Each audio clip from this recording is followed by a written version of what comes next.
Good afternoon, everyone. Happy Saturday, first Saturday of June. I am your host, Sonja, and welcome to the Legal Score. Hope everybody is doing great today. And shout out to Brian B.A. Strilla, the production team behind here. Please subscribe to my page, my podcast, The Legal Score. You can catch our live show there as well as previous shows aired, and not just my show, but a lot of shows that airing on the McGrath Podcast Network. Want to definitely thank them for hosting me, and thank you to all the groups that allow me to share my live stream. All right, so let me just go ahead and tell you guys before I go further. Next week it will be a re-air as on Wednesday and Friday and Saturday of next week. In fact, I will be celebrating my second to the youngest niece graduation from high school. She's graduating with honors and Athlete of the Year from Southwest Guilford High School. So I will not be available. She'll be graduating on next Thursday, but I'm sure you will enjoy the re-air that has been set up. But I want to thank everybody for always supporting the like, share. So come on in, say hello. And this segment of the show is a blend of not only sports news, but also a little bit of legal news, but I'm not an attorney.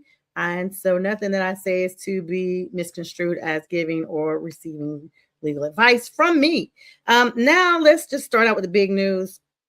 I know New York is all afire right now after taking a 2-0 up, I should say, against the San Antonio Spurs. And what a heartbreaker last night specifically was.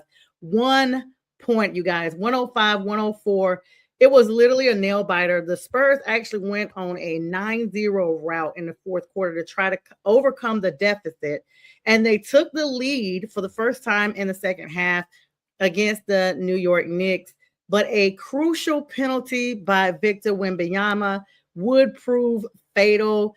I literally had to watch the replay. Could not believe that Wemby, in all of his stature of 7 foot tall, bumped into the player there from New York, and it was just a wrap. Jalen Brunson, everybody just, it was just a wrap. And that one penalty allowed Jalen to go to the free throw line. He missed the second shot, made the first one, and it did allow the Spurs about 7 seconds of possession to retrieve the ball back. 7 seconds left in regulation, and they just could not convert. And so now the Spurs are down 0-2 to the New York Knicks, and New York is all ablaze. All the Knicks fans, Spike Lee, his whole crew, they are there. There was a few Knicks fans, in the stadium there in Texas on yesterday. And so this is going to be pivotal for New Yorkers. I'm going to be honest. I normally do root for the team from the East, but y'all New Yorker fans are off the chain. It makes me literally not want to root for y'all. But I should be happy. I mean, you guys have not been there in 3 decades or right at it, 27 years, very long time. And this is a pivotal rematch for you all. So you should be really happy. Excuse me. You should be really happy, to be honest. Now, of course, game 1 was on Wednesday, June 3rd. They got beat by 10, 105-95. Folks are definitely seeing the Knicks belong. And then last night's games, the Spurs did definitely have a chance to win on that last possession. And it was just a perimeter defense put on by New York that was just second to none. So there you have it. Forgot to put my banner up here. This show is dedicated to my great-grandmother, Emma. Her birthday was a couple of days ago this week. So happy birthday to her. And I have an Aunt Sonja. Her birthday is actually today. And so happy birthday to you, Aunt Sonja. If you are watching, know you are definitely grateful and celebratory. I hope you celebrate the entire month. But yeah, so key contributors for the game, of course, De'Aaron Fox, the point guard, Stephon Castle, the Rockdale County, Atlanta suburban, can't even talk today. Starting guard there, Devin Vassell, as well as Julian Champagny, and then, of course, Victor Wembanyama, the center. But key bench contributors for San Antonio were Harrison Barnes, Keldon Johnson, and Dylan Harper. Now, New York, of course, led by Jalen Brunson, and then Mikal Bridges was very contributory, as well as OG Anunoby and Josh Howard with Karl Anthony Towns, who definitely at the end of the game, you saw him Look Up to the Sky. In the post comment with Lisa Salters, his post commentary, he definitely talked about his mom, and he felt that his mom was present in that game. Key bench contributors for New York were Miles McBride, Mitchell Robinson, and Jose Alvarado. So Jalen just by himself completely dictated the pace for the New York offense across both of those games, not just yesterday, but also today. He averaged 28.5 points and 8.5 assists. Karl Anthony Towns, of course, provided that secondary by the spacing that was needed to pull Wembanyama out of the paint. And that has been his arch nemesis the entire series. On the Spurs side, Wemby was a defensive terror, racking up 7 crucial big blocks in game 2 alone, alongside 24 points. But that perimeter shot making from Fox and Vassell fell just short in the final seconds of game 2. Now, you got to think about it. Injuries are pivotal this time of year. Everybody's been playing bumped up, bruised up, this, that, and the third because of, what we are looking at as far as the time of season it is. And this series, of course, like I told you guys, incredible historic rematch of that 1999 NBA Finals that displayed David Robinson. We saw him in the crowd yesterday, and Tim Duncan, that they annihilated the Knicks back in 99. They swept them up, gentleman sweep, because they did let them win 4-1 was how they did it. And 8th seeded New York came back just to be there. And Patrick Ewing did not play in that game because he was injured. So little revisionist history there for some of you all who may remember that specific game. But for New York fans, this moment has been a generational wait. I told you guys it's almost 3 decades. So not only that, the last time that New York actually made an NBA Finals appearance before this year was the same exact series. So it's been 27 years, not only just of getting this far into the finals, but just making a appearance as a whole. Heartbreak, rebuilding, anticipation that they had. You guys know about the firing of Tom Thibodeau.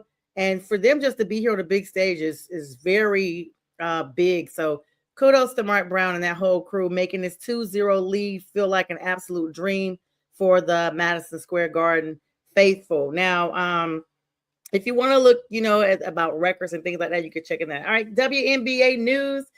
Shifting to the women's game right now. History was made today as the expansion Golden State Valkyries took the court for that highly anticipated regular season matchup against the powerhouse Las Vegas Aces at the Michelob Ultra Arena in Nevada. Now, at the mid-game break, the Aces were holding a 20-13 advantage in that gritty defensive battle. That's been the last time I had an opportunity to check before I started airing live now. Of course, Asia Wilson continues her absolute dominance for the Aces, leading the league in scoring and rebounding early in the 2026 campaign. For the Valkyries, their newly assembled roster, you guys know they're the new team here, is leaning heavily on balanced perimeter ball movement to establish their identity. Now, the Wings are actually managing interior depth concerns with the Dallas Wings, who I'm speaking about, with ongoing player rotations, while the Indiana Fever, not far off, are keeping a close eye on minor back tightness for Caitlin Clark, starting backcourt here to look at their team stability and look at how these teams are actually adding up. Major League Baseball news tonight. We got a lot going on. Top 5 team standings. I ran through those last night. Some of those top team contenders actually fell in this week's series, but the biggest story around the league continues to be the historic pace of the Atlanta Braves offense, which is the threatening single season home run records. However, injuries are testing the depth of several of their contenders. Los Angeles Dodgers have placed 2 key starting pitchers on the 15-day IL due to elbow inflammation, forcing them to rely heavily on their bullpen. Meanwhile, I told you guys about this yesterday. The New York Yankees are carefully monitoring a lingering hamstring strain for their star outfielder. And you guys know Mr. Aaron is out for a little bit, keeping him out of day-to-day games during this week's divisional series against Tampa Bay. Switching over to the National Hockey League, you will see I'm wearing my red for my Canes, Carolina Hurricanes. But it's a Carolina. Hurricanes Stanley Cup Finals is going on right now. From the diamond to the ice, it's a frigid matchup, y'all. This series is tied 1-1. The Vegas Golden Knights, another Vegas team, are going toe-to-toe with Carolina Hurricanes in this Stanley Cup matchup. The series opened at Lenovo Center in North Carolina, and the teams have actually traded heavy blows. Game 1, recap with you guys: Golden Knights 5, Carolina Hurricanes 4. So a valiant fight by the Canes, but they fell just short. And they've been really riding the overtime a lot this season, especially in the postseason. Racked up several. They went 9-0 before they finally lost a series in the post here. But Vegas stole home ice advantage early with that high-scoring, explosive offensive performance.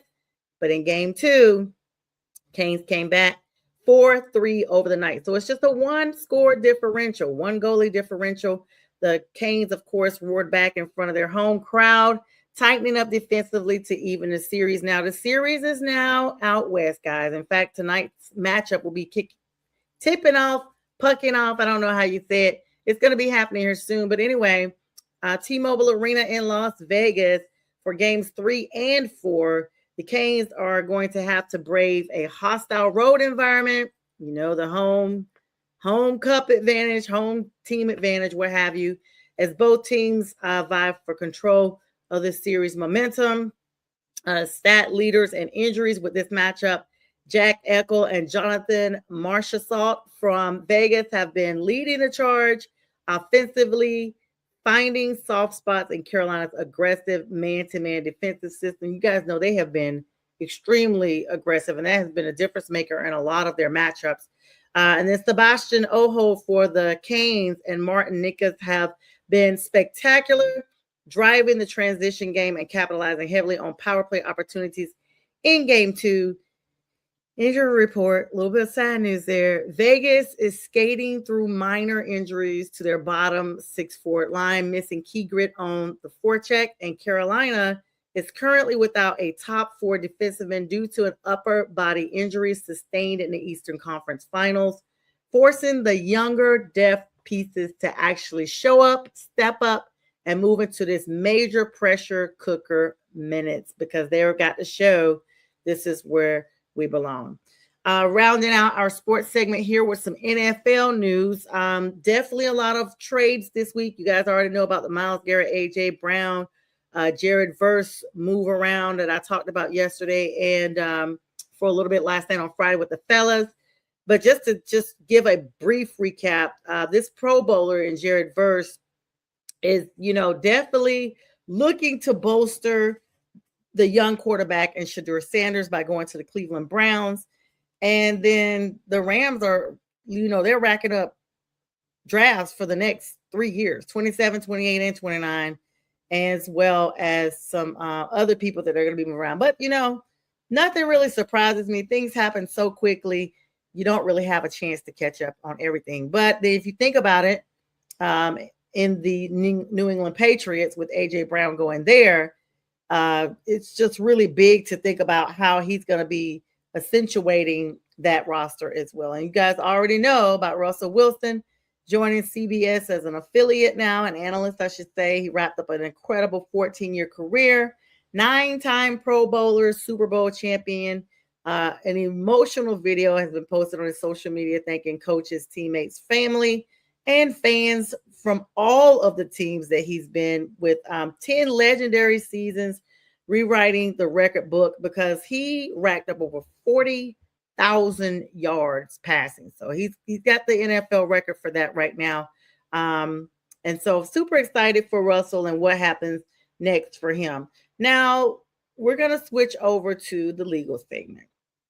I have not had a chance to really watch in depth the ice skating, the track incident with these students. So I'll have that for you once I come back in a couple of weeks about what the verdict, by that time the verdict will be out, everything like that.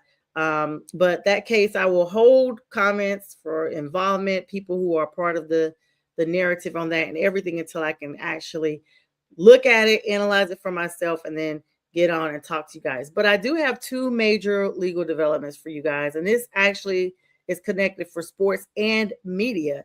So if you think about it, I've kind of hinted at this a little bit. We know monopolies exist with sports and NIL deals and all of that stuff. But for the first time, the National Labor Relations Board has gotten involved against Student Athletes' Rights Coalition. It's an ongoing multi-state federal appeal regarding whether collegiate student athletes must be legally classified as employees under the Fair Labor Standards Act. Now, this is all because of the recent circuit court splits over revenue sharing, taxes, and direct university compensation contracts. This case is actually moving towards an inevitable Supreme Court showdown. Legal analysts actually note that the arguments heard this week could completely dismantle the current amateurism framework that's going on, forcing universities to directly bargain with player unions over health benefits, salary caps, and intellectual property, which is their name, image, and likeness. So that's going to be pretty big because, this is also rumored why Nick Saban disengaged himself from Alabama, because once the players started getting all of this money, it just became less for the game and more for working for the money. And I'm kind of torn on it. I've heard some people say, they should get paid this, that, and the third, but I'm just from the old school where I'm like, where athletes are actually playing because they like to play the sport and they're trying to just display their talents for the NFL. I'm just so confused as to how it has become such a bigger market for the name, image, and likeness. And let's be clear, a lot of those players do not go into the NFL because it's extremely difficult to be chosen for the NFL. It's very, very small, even with the talent.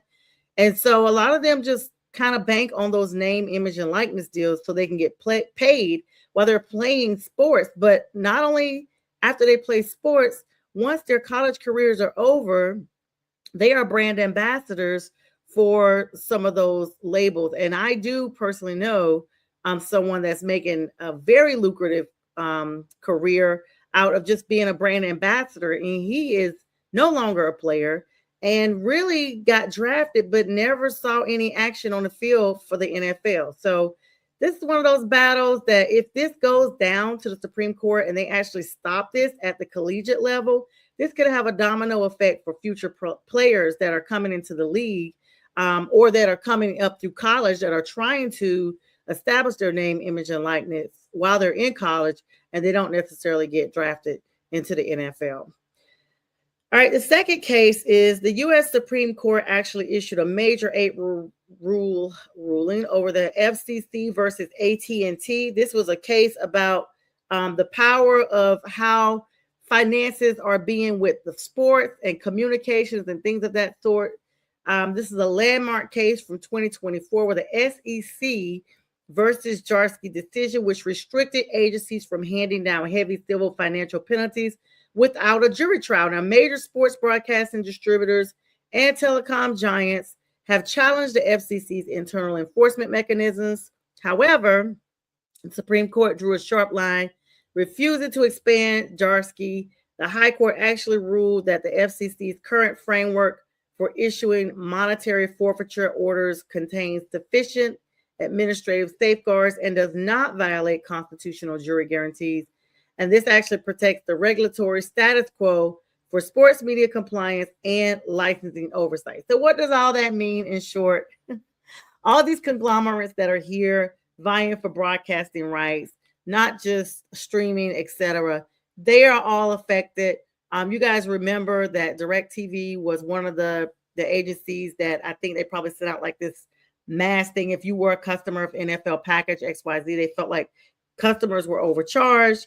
But this lawsuit was massive. It was a massive hit for them. And so this all kind of ties in to limit the amount of verdicts that, judges are able, or courts, I should say, are able to hand down as punitive damages or damages as a whole for the these FCC, these companies that are actually using the FCC because they're communicating and they're distributing this sports material. All right, guys, we're going to take a quick break. We'll be right back.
All right, everybody, welcome back to the Legal Score. As you see, we got a lot of new faces on the McGrath Podcast Network. Shout out to all of our new subscribers and our new McGrath Podcast Network family as well. And shout out to each of you on this Saturday. I hope everybody's enjoying their Saturday. All right, so now I'm going to get into a few more legal cases before today wraps up. Let's start out in federal bankruptcy court. Now, this is not something that we all have a high interest in, but you may when it results in Balcalis Almazar, known as Cardi B. Now, if you haven't followed this saga, you know Cardi secured a massive $4 million defamation judgment against blogger Tasha K back in 2022. Well, Tasha K, who is this blogger, she does even have a page on Facebook. She just puts out a lot of celebrity gossip. Sometimes her stuff is true. Maybe the most part is true. But in this case, it was not. And defamation, of course, is trying to tarnish someone's name. I'm giving you guys the layman terms here. So basically, she lost this case against Cardi B. Well, she filed for bankruptcy, you guys, because she's like, there's no way I can afford to pay Cardi B $4 million. So she files for bankruptcy, which led to a complex repayment plan because, you know, bankruptcy does allow you to actually get payment plans on certain things, or you can actually look back and see what happens as far as what can you afford. You either get it wiped out completely, or you actually can get the payments broken up into smaller, more affordable payments, I should say. Well, with this situation, she wanted a payment plan. This is the thing. Like, I guess you really were going to pay $4 million to Cardi B, but the payment plan was so complex, but it was strict. It was non-disparagement agreement. Like, she had to come up with, I'm not going to basically ever talk about her again. And this agreement actually, like I said, is permanently barring her from making any public disparaging comments about Cardi B or her family. Well, the court just drew a massive line in the sand for these two, Tasha K and Cardi B. On May 6th, a federal bankruptcy judge found that Tasha K was in civil contempt for repeatedly violating that exact order with posts and content referencing to Cardi, Offset, and NFL star Stephon Diggs. The court ordered all offending content wiped across YouTube, Instagram, TikTok, and X. But this is the thing, y'all. Once you post something, even if you delete it, it's there. Like, I'm so glad I didn't grow up in an age where the internet and social media is as it is now, because the campaign smear would be absolutely real. So you have to think about it from a professional standpoint, from someone who has established their name. The whole thing is the judge didn't just penalize Tasha K, but her own attorney, Chad Van Horn, was hit with severe court sanctions after his legal filings were also found to contain hallucinated citations. So let me tell y'all about this. You know, AI is everywhere. You use it every day. You use it for Siri, you use it for Alexa, you use it for everything, like to get directions, to get information about the weather. It's literally everywhere. And then we have other stuff like ChatGPT, Gemini, all of that stuff. I mean, there's so many out there that it's just everything is almost AI predicated. Well, as much as this attorney has been paid, and he literally went and got hallucinated cases. And that means they're basically fake because he got ChatGPT or whoever, whatever affiliate, to draft these cases related to this contempt action. So none of these cases existed. Let's be clear. The court actually ordered the attorney to personally pay a portion of Cardi B's legal fees and the sanctions that the court imposed, because now Cardi is having to double back, and that's going to cost. If you think about it, the court is actually enforcing this procedural integrity under threat of severe financial penalties. In fact, there's just been cases of this everywhere, and it's just becoming more and more prominent that we get you're overworked. I get it. Trust me. I can only imagine as an attorney, you're taking on a lot of cases, but you have to be able to allocate some of the work because it just becomes a mountain of paperwork, a mountain of things to do. And so you think that these AI assistants, artificial intelligence, are going to assist you, but these are computers generated, computer minded, generated by humans. So they can only provide information that you feed into it. So if you haven't fed into it and you just try to get the answer, it's no telling what the outcome may be. All right, guys. So moving over to a hip hop related. Now, you guys remember the longest case in Georgia history so far, the YSL case involving Jeffrey Young Thug Williams here in Fulton County, right out in Atlanta. Definitely the conclusion of the longest running criminal trial in Georgia history. Case started all the way back in 2022. Goal was just for her to get an absolute home run. The state used Georgia's broad anti-racketeering laws to author and argue that the YSL was not just a record label, but was a violent street gang responsible for multiple homicides. But if you look at how this actually wrapped up, Young Thug himself accepted a complex plea agreement that involved him backloading a lot. Like basically it came down to if he does 10 years probation with no incidents, they will backload the other 30 years that they got. Because he got like 40 years of probation, y'all. Like basically a life sentence. But, and he can't be in Atlanta, even though he's from Atlanta. He can't be in none of the suburban areas of metro Atlanta, none of that. So all the counties and all this, that, and the third within, I guess, a 50-mile radius of Atlanta. He can't be there, except he's invited, I think, twice a year to come back and give a free concert to the public. Well, he did one on the courthouse steps of Fulton County. It was very impromptu. It was right after a Falcon game. And the only thing he did was put on his timeline, be here, 136 Pryor Street at 4:00. And so people showed up. It probably was like maybe 40, 50 people out there in the crowd. And he just did a little impromptu rap, and it satisfied the qualification for that. But not only that, you know, he had gun charges, things like that, but he did get a lot of his property back, even recently. And he did plead no contest to this racketeering conspiracy. But this thing is just so crazy to think about how this indictment came down from the murder charges that actually started this whole thing. They had several gang members on both sides of the alleged gang of YSL and other gangs that were the YFNs, which involved YF and Lucci, another rapper here in Atlanta. But these cases were dropped after the last defendant, this is recently, decided that he was going to enter an Alfred plea to a lesser charge of aggravated assault. So the state's massive multi-year push actually ended without a single murder conviction, you guys.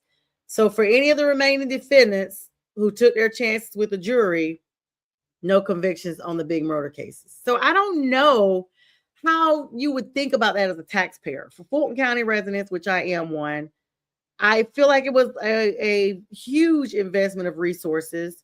There were lots of law enforcement having to be involved, lots of the co-defendants, because it started out with 28 original defendants had to be housed outside of Atlanta.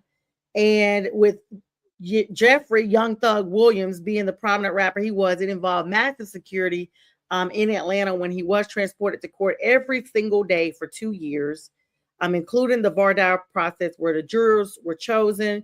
And he was housed in Cobb County, having to be housed separately, of course, because of who he was. I mean, just massive finances involved across the board. Now, this January, Judge Paige Reese Whitaker actually ordered Georgia authorities to promptly return all of the seized assets that they had claimed from Young Thug's house, including a Corvette, a Porsche 911, multiple Mercedes-Benz, a Lamborghini, and over $149,000 in cash that was at his house because the state failed to hold a civil forfeiture hearing within the statutory 60-day time limit. So the thing for me is generally when people are arrested and assets are seized, if a person dissolves their case by any measure of conviction, which a plea agreement would be, it kind of in the sense of assets equates to a guilty verdict. So then the state is entitled to keep whatever they got. But in the case of Jeffrey Williams, he did plea and he is on probation, but the state forgot to set up a sale for these items. They were supposed to have had a civil forfeiture hearing about how they were going to dispose of these assets, and the time expired. I don't know how the time expired when you have so many counsel on this case that someone had to be aware that this time was ticking. So if you think about it, it's just a stark reminder of no matter how high this profile case was, the court is very strict about adhering to time constraints. And so you just got to think about that from the perspective of the courts. Like you have to be mindful of all of that. So anyway, let me check a little more news before I get ready to hop off here. I don't have a whole lot to talk to you guys about today. Believe it or not, I just want to make sure because every time I log off, something happens and I'm like, oh my gosh, that just happened and I just logged off. So I'm just going to check to make sure we don't have any other big news. Actually, do have a little bit of news here. Let's see. This is going to be NFL related. Let's see. Brandon Ayuk has officially posted himself donning a Commander's uniform. Now, we know that Brandon has been issued this misdemeanor warrant charge on an alleged speeding incident from December. And he's kind of like snubbed the nose of the DA by basically posting himself driving fast as well. Basically like whatever and who cares.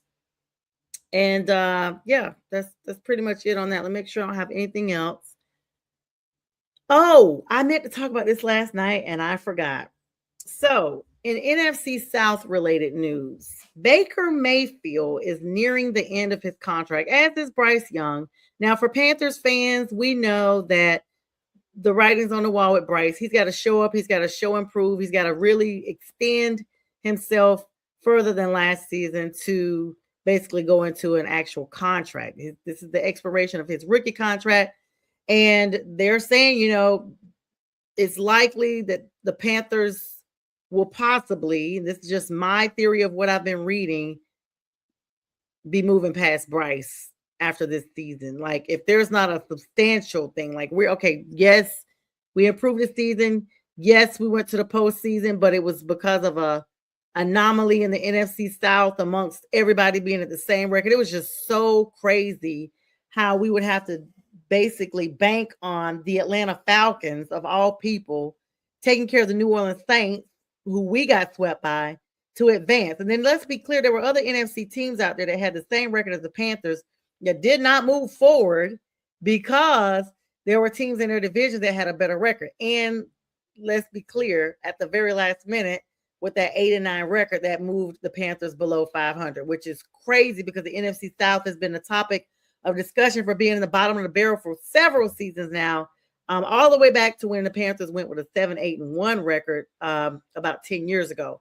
So anyway, Mike Evans has already moved camp. Who would have thought, from Tampa Bay? But Baker Mayfield comes out yesterday and he's like, you know what, guys? I'm a 2-time Pro Bowler.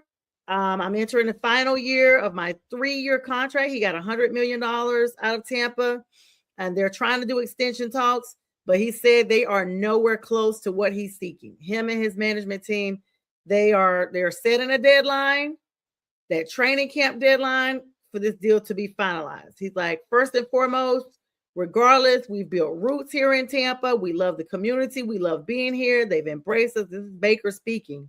And we enjoy being here, and obviously gonna raise kids here. But yeah, contract stuff is happening. It's starting, the talks and whatnot, but not anywhere close to what we were thinking. So he's 31.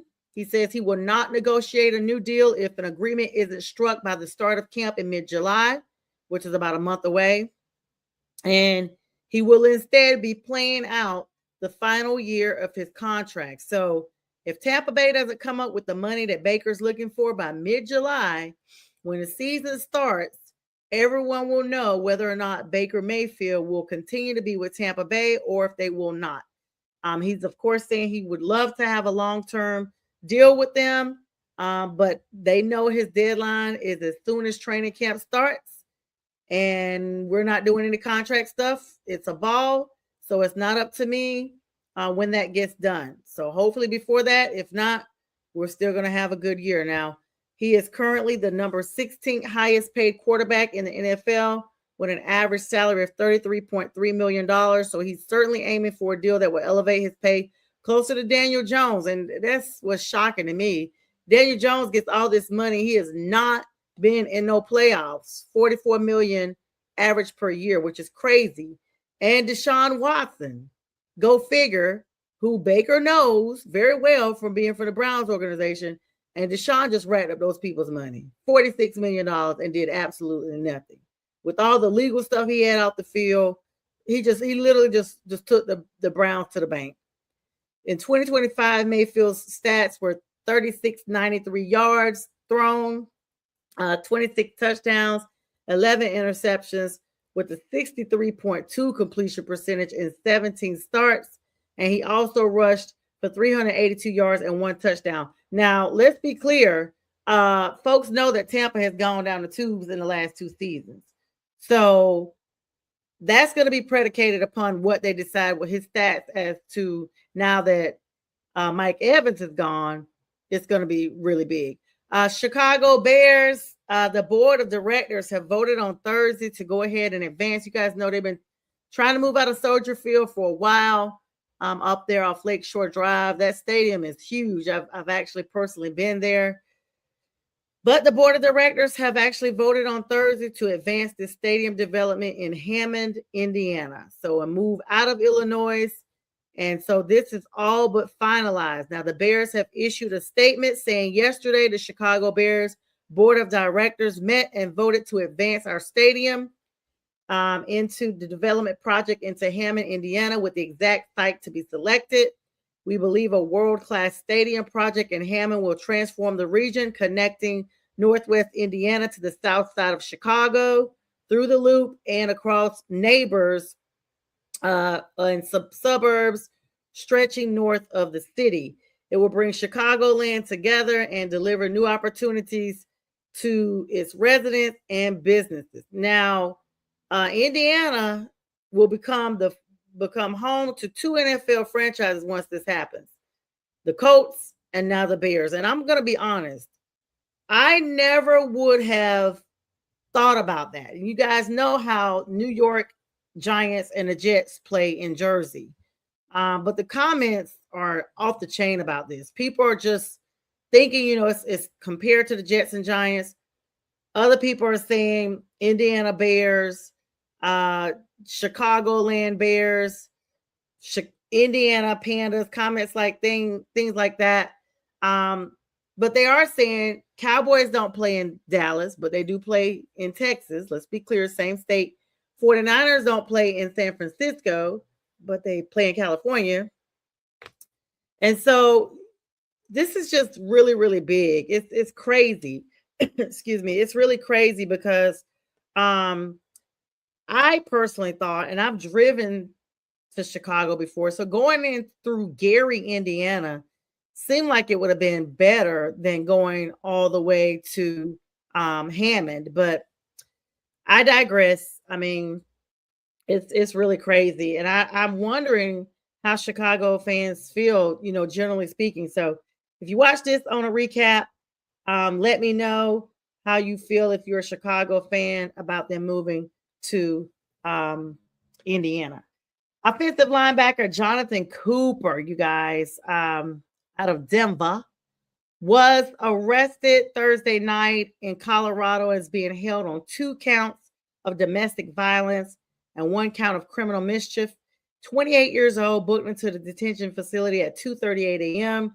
and he's scheduled to go before the judge on yesterday, um, just for first hearings and things like that. But anyway, he's entering his second year of a 4-year, $60 million extension, and he signed that in November of 2024. So it's just a lot going on around the league, guys, a lot of moves, things of that nature. And so, as we always say, things change like with the drop of a dime, seriously, like no pun intended. But let me make sure I got everything before I hop off of here. I think I got everything taken care of. So this is pretty much going to be it for today's show. I hope everyone has a great Saturday. Make sure that you guys get an opportunity to check us out. Here we are here 24/7 without the cost of cable. I always say that. I got the big Sunday morning sports show coming up in the morning at 8 a.m. And again, the legal score, excuse me, and Friday with the fellas of next week will all be re-airs as I'll be celebrating my niece's graduation. So congratulations to Pearson. And as I said, I've been pushing Pearson all year, all her fundraisers and things like that. So thank you all for supporting with thoughts, love, and your finances in her, all of her fundraisers in her senior year.